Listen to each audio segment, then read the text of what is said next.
वालेकुम। मेरी आवाज़ आ रही है स्टूडेंट्स?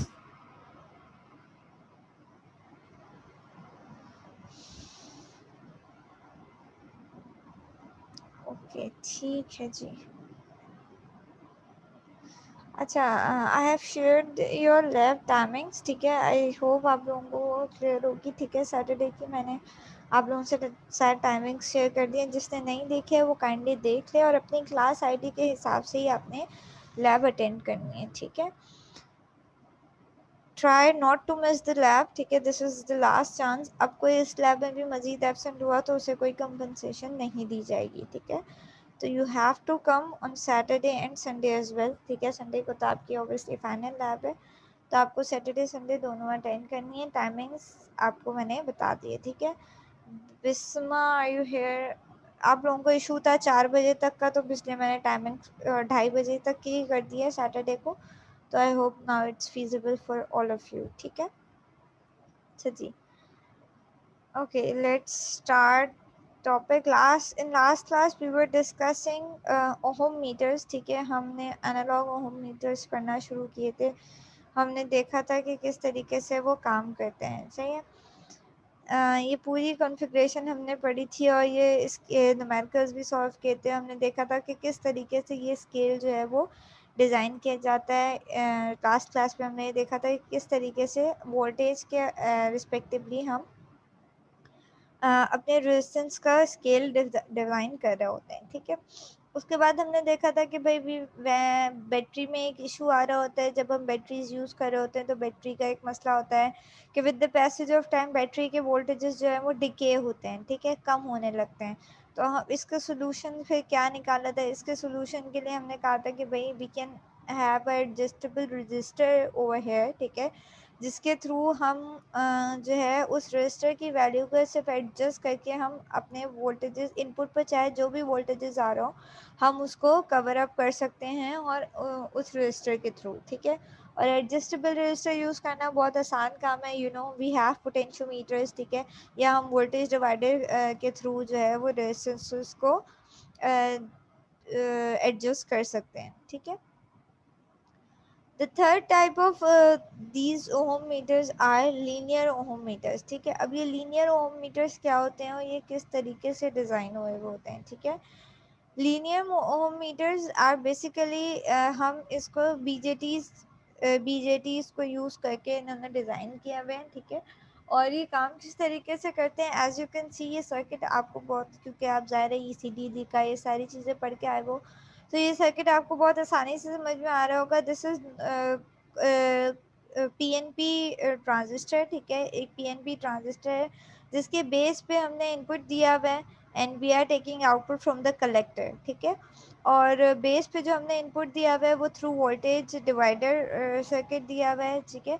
तो अगर हम इसके बेस पे वोल्टेजेस देखें तो आफ्टर इन्होंने रेजिस्टेंसेस की वैल्यू नहीं बताई हुई, डायरेक्ट वोल्टेजेस के टर्म्स में बात की हुई है। तो हम भी उसी टर्म्स में बात करते हैं कि भाई ये इन्होंने कहा है कि ये इनपुट पे 15 वोल्ट्स आ रहे थे और अल्टीमेटली वो वोल्टेज डिवाइडर के R1 और R2 की वैल्यू कुछ इस तरीके से थी कि यहाँ पे आपके पास बेस पे इस जो बेस पे कौन सा वोल्टेज आता है, जो बेसिकली ये R1 का ड्रॉप होता है, ठीक है। तो आपके पास ये बेस पे 5.7 वोल्टेजेस आ रहे थे, ठीक है।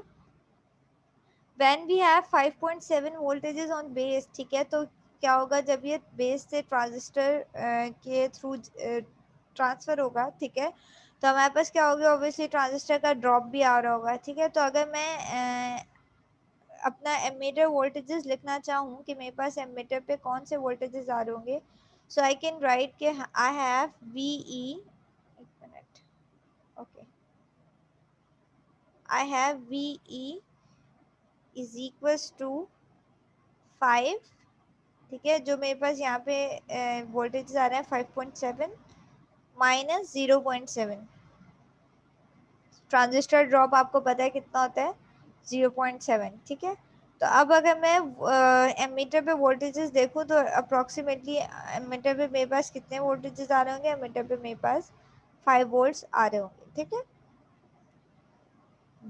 ये 5 वोल्ट्स जो है वो मेरे पास बेसिकली कौन सा वोल्टेज है जो मेरे पास इस एमीटर के अक्रॉस अपेयर हो रहा है, ठीक है। और अगर मैं एमीटर का करंट निकालना चाहूँ तो ऑब्वियसली एमिटर का करंट क्या होगा, 5 डिवाइडेड बाय आर ई, ठीक है।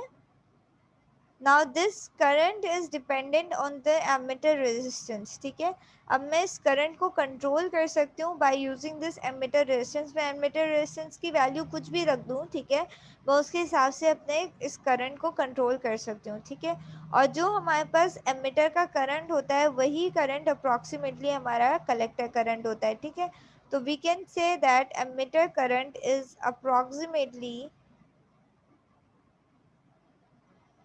Approximately equals to collector current, ठीक है।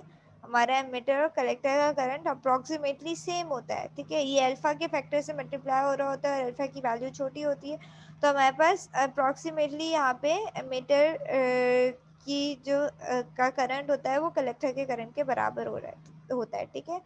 तो for suppose if I have 1 milli ampere on emitter, so I have 1 milli ampere on collector as well, ठीक है। तो अब मेरे पास इस कलेक्टर की करंट की वजह से, अब यहाँ पे हमने क्या लगाया हुआ है, वोल्ट मीटर लगाया हुआ है, ठीक है। ये जो ब्लैक बॉक्स में आपको दिख रहा है, this is basically a volt meter. अब जो भी इस वोल्ट मीटर के ऊपर वोल्टेजेस आ रहे होंगे उसको हम इस करंट से डिवाइड कर देंगे, तो हमें इस अननोन रेजिस्टेंस की वैल्यू पता चल जाएगी। फॉर सपोज वोल्ट मीटर के अक्रॉस हमारे पास वोल्टेजेस आ रहे हैं 5 वोल्ट्स, ठीक है। वोल्ट मीटर पे 5 वोल्ट्स आ रहे हैं और इसके ऊपर करंट हमने क्या सेट किया हुआ है, 1 मिली एम्पेयर, ठीक है। तो मैं अब आर एक्स की वैल्यू निकालना चाहूँ, तो मेरे पास आर एक्स की वैल्यू क्या बनेगी, 5 किलो ओम, ठीक है। हमने किया क्या, हमने किया ये कि हमने इस एमिटर रेजिस्टेंस की वैल्यू कुछ इस तरीके से रखी कि हमारे पास ये जो करंट है ये किसके बराबर हो जाए, ये 1 मिली एम्पेयर के बराबर हो जाए, ठीक है। जब हमारा एमिटर करंट 1 मिली एम्पेयर के बराबर है तो इसका मतलब हमारा कलेक्टर करंट भी ऑलमोस्ट 1 मिली एम्पेयर के बराबर है, ठीक है। when we have collector current is equals to 1 milliampere और हमारे पास फिर जो भी हमारे पास वोल्ट मीटर पे वोल्टेजेस आ रहा है उसको हम 1 मिली एम्पेयर से डिवाइड कर देंगे तो हमारे पास अननोन रेजिस्टेंस आ जाएंगी, simple V is equal to I R, R is equal to V over R. ये कौन सा वोल्टेज है, तो जो आपका वोल्ट मीटर पे वोल्टेज आ रहा है, ठीक है, दैट इज हियर, सही है। जो इस वोल्ट मीटर पे वोल्टेजेस आ रहे हैं ये आपके पास वो वोल्टेज है ये 5 वोल्ट्स वाला, ठीक है। अगर इस वोल्ट मीटर के ऊपर 3 वोल्ट्स आ रहे होंगे तो इसका मतलब आप 3 को 1 मिली से डिवाइड करेंगे तो आपके पास कितनी रेजिस्टेंस होगी, 3 के रेजिस्टेंस होगी, ठीक है। तो this Rx is dependent on what? This Rx is dependent on the collector current and the voltmeter voltages, ठीक है। कि जो भी रेजिस्टेंस की ज़ाहिर है रेजिस्टेंस की वैल्यू Rx की वैल्यू चेंज होती रहेगी उस हिसाब से वोल्ट मीटर पे वोल्टेजेस चेंज होते रहेंगे, ठीक है। जो भी वोल्टेज मीटर पे वोल्टेज आ रहा है उसको हम 1 मिली से डिवाइड कर देंगे तो हमारे पास अननोन रेजिस्टेंस की वैल्यू पता चल जाएगी, ठीक है। अगर इसको नोटिस करो तो ये किस तरीके से काम कर रहा है, ये लीनियरली काम कर रहा है। लीनियरली मतलब जब मेरे पास 5 वोल्ट्स थे तो मेरे पास 5 के आया, जब मेरे पास 3 वोल्ट्स थे तो मेरे पास 3 के आया, ठीक है। जब मेरे पास 2 वोल्ट्स होंगे तो मेरे पास 2 के आउटपुट आएगा, ठीक है। That's why we called it linear ohmmeter, ठीक है। कि ये लीनियरली काम कर रहा है, जैसे जैसे इनपुट की वोल्टेजेस चेंज हो रहे हैं वैसे वैसे ऑब्वियसली आप अननोन रेजिस्टेंस की वैल्यू निकाल सकते हैं उसके रिस्पॉन्स से। तो आपके पास करंट कांस्टेंट रहेगा, that's why we called it current constant current circuit, ठीक है। इसको कांस्टेंट करंट सर्किट भी कहा जाता है। क्यों कहा जाता है इसको कांस्टेंट करंट सर्किट, कि आप एक दफ़ा इस एमिटर रेजिस्टेंस के थ्रू करंट को डिसाइड कर लोगे फिर आपका करंट सेम रहेगा और रेजिस्टेंस के अकॉर्डिंगली ये वोल्टेजेस चेंज होते रहेंगे तो आप अननोन रेजिस्टेंस की वैल्यू निकाल सकते हो, ठीक है।